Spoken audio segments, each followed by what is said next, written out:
All right, so we're going to talk about what you should do if you're about to go out of stock on your listing. So the first thing you should do is celebrate if you're a new seller because you have a successful product. And then if you are a more advanced seller, you should it's not that big of a deal, but you should definitely get on your inventory management and your cash flow management because going out of stock is it's never fun. So this is generally speaking for products that, are kind of medium competition or whatnot, but this is even more important for products that are highly competitive because, there's so many people out there that you're going to drop even more in a highly competitive market. Now, if you have a seasonal product and it's off season, it's not the biggest deal, okay? Because you just gotta get a power launch in through PPC or whatnot before the seasonal sales happen to ride that wave up. And so just really put more emphasis on this if you're in a highly competitive market. But if maybe there's only 12 people in your market, well, it's not as big of a deal. It's still important, but you're going to be affected even harder in these competitive markets. So we're going to be going over essentially what you can expect from a stockout and the different things that affect it and the main things you need to stay away from, and then go over your options are because the path that you're going to choose might be different depending on how long your listing is, how long your listing has been alive, and how well it's been selling. So let's get into it. So what should you expect if you're about to go out of stock? Well, you're going to have a decreased ranking when you come back in stock, okay? So Amazon is always looking at all these different buckets of time. There is your 7-day sales, your 14. These aren't exactly proven, but 7 days, 14, 30, 180, 365. So what I learned was some listings that have a really long history or used to sell really well can actually maintain the ranking for a very long time, even if they're not converting well at this moment. It's kind of like they take some form of weighted averages and historical stuff, or you just are stuck through all these different places. You may lose keyword ranking on certain areas, but there's all these other places where that are harder to kind of take you out because there's so much real estate on Amazon, like similarly bought together, all these different places frequently bought together, customers who viewed this also viewed this. So that stuff's all going to still maintain there with a longer selling listing, but your keyword ranking is probably going to be hurt a bit more. So that's for listings that have been around for a while. They're not going to be heavily as much affected because you'll maintain all of that real estate. Now, if you're a newer listing, you haven't built up all those other places on the Amazon platform that you can get all these extra sales from.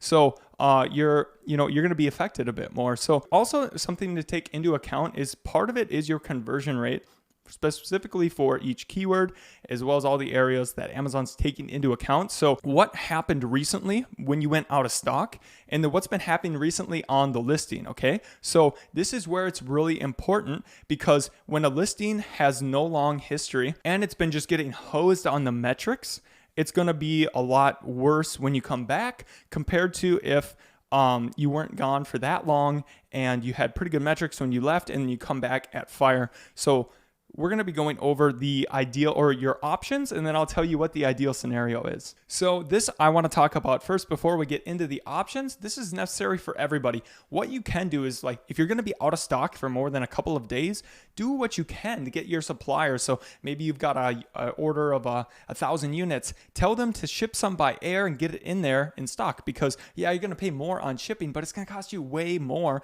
in the loss of ranking as well as the amount of reviews. And so you just want to always be in stock. So definitely do whatever you can to get it there by shipping, or say, ask, like, if it's going to be a while, like, what could I do to get this? Like, what can I do to get you to make these faster? The lead time, they can make it faster as long as there's not some structural thing that they're waiting on supplies and stuff, and there's like nothing they could do. But a lot of the times there is something they could do, and this is why it's so important to have a good relationship with your supplier.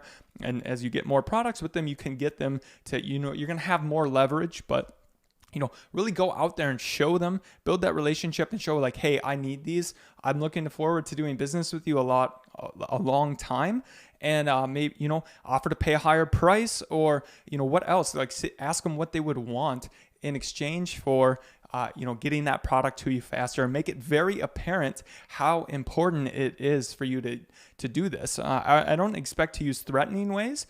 try to use more friendly ways because, threatening, I'm going to go to a different supplier if you can't do this faster, that's not good for your long-term relationship with them. So now let's get into the options of what you do have, but this is absolutely necessary. Get those products in as fast as possible. Essentially, when you're about to go out of stock, you have 2 options, or you have 3 options.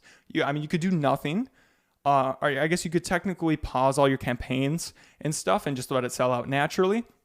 And then what you could do is everybody should close their listings. Like if you take nothing from this video, when you go out of stock, close your listing, because Amazon is not going to allow your product detail page to be shown unless there's a hijacker. And we'll get to that in a little bit. But there's something weird that goes on with a closed listing and the way that the algorithm works. So essentially your other option is to lower your prices. So this is going to increase your velocity and then you close it. So Amazon's looking at your metrics as well as your sales. So you close it and then it's like, wow, it was like ramping up right before it sold out. So that's a good signal to send to Amazon versus the other way where you had just worse and worse sales and then you went out of stock. So now it's a negative. And then the other option is to increase your prices. So what is nice about this is I've had this happen to me and I increased my prices and I found, wait, my conversion didn't get affected at all. So my profits doubled, my conversion stayed the same. Maybe I should increase my prices. This can actually be a good thing, but this one is a bit more dangerous. So don't just do this for like 2 weeks and not watch it. You're going to want to see how's this affecting your listing, because you don't want to have poor stats and then go out of stock for a long time. So now I'm going to give some suggestions of like what I would actually, like what scenarios would I suggest you to do what?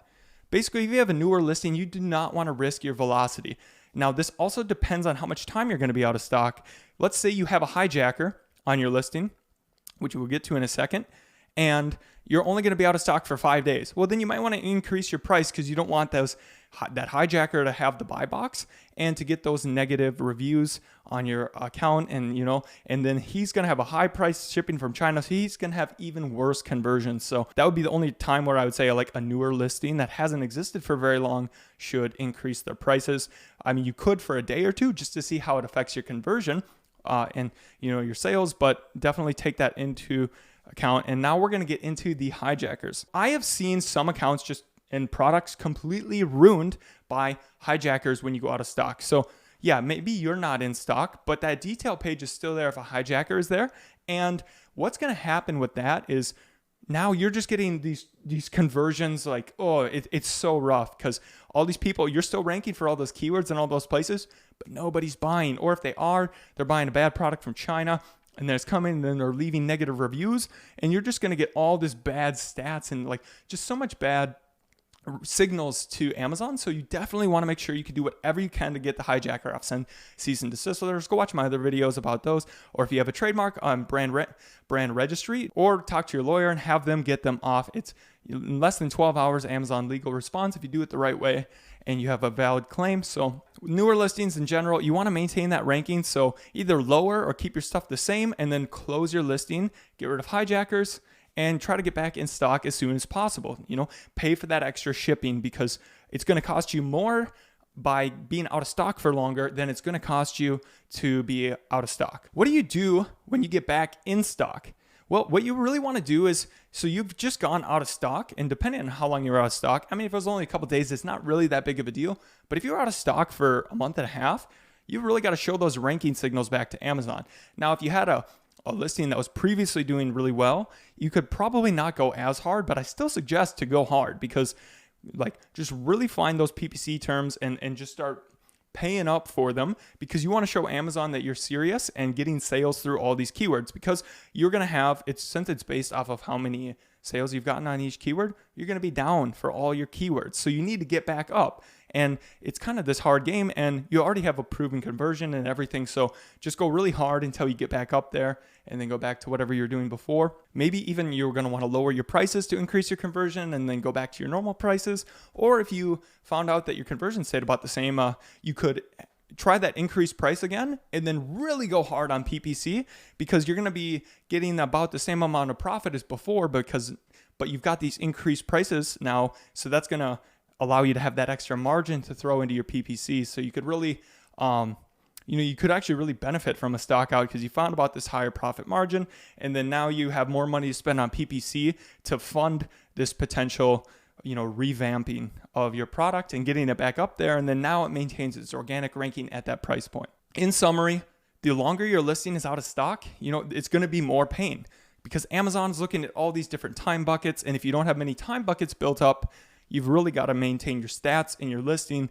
And hijackers are the main killer. And out of stock will not end your Amazon career or your product's life because Amazon understands this stuff happens. And what you want to do, though, is make sure that there is no hijacker on it. That is the one thing. I've seen it kill products that are 2-3 years old, and because it just will sends all these bad ranking signals to Amazon. And even if you get them removed,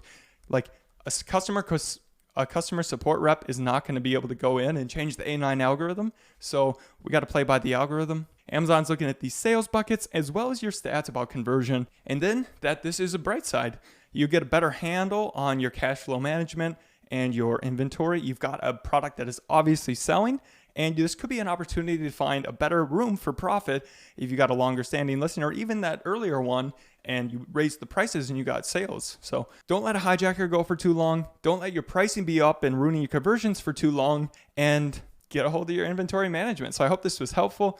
And if you guys have any points of views, let me know down below, but this is what I've seen work for the most people. So in the next video, I'll actually show you guys an example where I went out of stock recently and what you can expect of how long it takes to get back in stock, and the example of when I went out of stock and it was great, and then an example where I got screwed because of hijackers and what the effect that has on your listing.